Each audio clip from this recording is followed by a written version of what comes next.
Breaking news. Breaking news. Breaking news. Mali, le président de la République du Ghana, John Dramani Mahama, en visite officielle au Mali. Merci de rester sur CNN. Breaking news. Breaking news.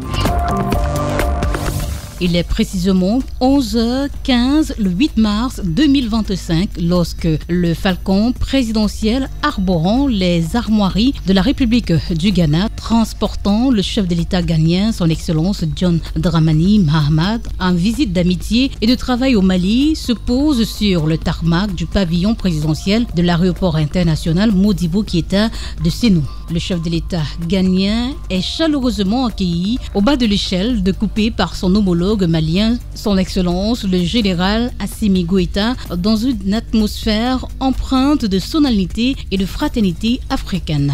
Les deux personnalités ont ensuite procédé au salut des drapeaux sous les hymnes nationaux des deux pays exécutés par la fanfare du génie militaire.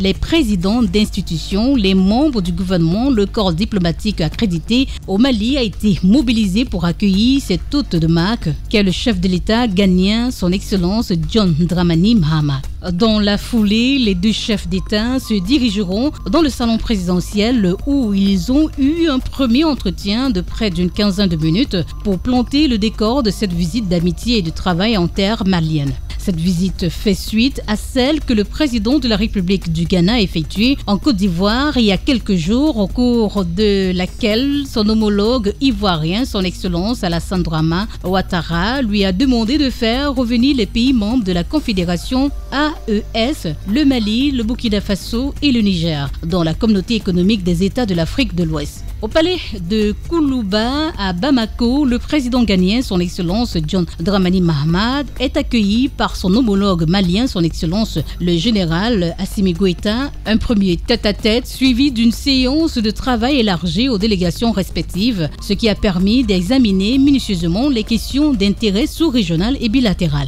Le président ghanéen a exprimé sa gratitude au président Goïta pour l'accueil chaleureux et pour la coopération renforcée entre les deux pays. Tout d'abord, permettez-moi de remercier le président Goïta, président de la transition du Mali, pour l'accueil chaleureux dont nous avons été l'objet depuis notre arrivée à Bamako. Et vous savez tous les liens historiques qui existent, si heureusement, entre nos deux pays frères, le Ghana et le Mali. Et je voudrais aussi saisir cette occasion, toujours pour remercier le président Goïta, le président de la transition du Mali, pour avoir en son temps délégué M. le Premier ministre du Mali, chef du gouvernement, en tant qu'envoyé spécial auprès de nous-mêmes au Ghana, en vue d'échanger de justement ces très bonnes relations qui existent entre nos deux pays. Et ceci a été positivement ressenti par les populations ghanéennes, par le peuple ghanéen. Au-delà de ces remerciements, ça a été pour nous, le président Goïta et moi-même, une opportunité donc de revisiter ces liens commerciaux qui existent déjà depuis de très longues dates entre nos deux pays. Vous savez également qu'il existe le corridor sud, c'est-à-dire pour le transport donc des marchandises et des biens entre le Mali et le Ghana.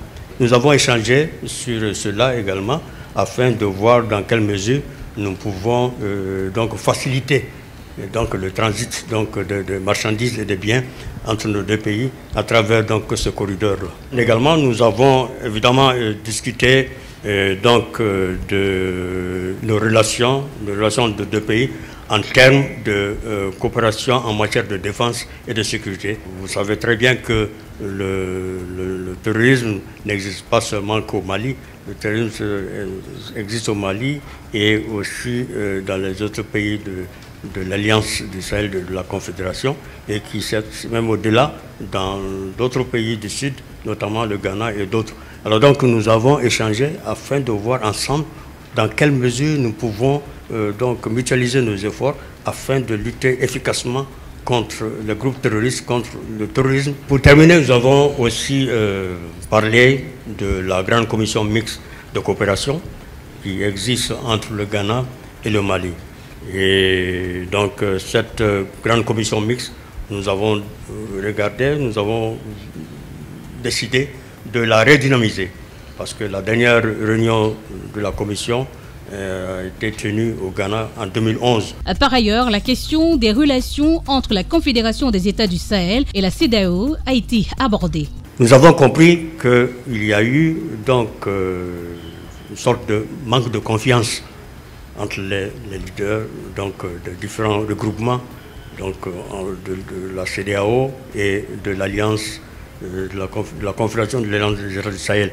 Mais je pense que ce manque de confiance doit donc être corrigé et afin qu'il puisse y avoir le respect mutuel entre donc, le leadership donc, de chacun de ces regroupements au niveau de la sous-région. Je peux dire que je suis un ancien parce que j'ai été en son temps, j'ai été déjà président en exercice de la CEDEAO et je peux dire également que je suis nouveau parce que je viens d'être élu président donc, de la République du Ghana et je pense que comme toujours, nous sommes entre nous, nous sommes frères, nous sommes tenus à vivre ensemble.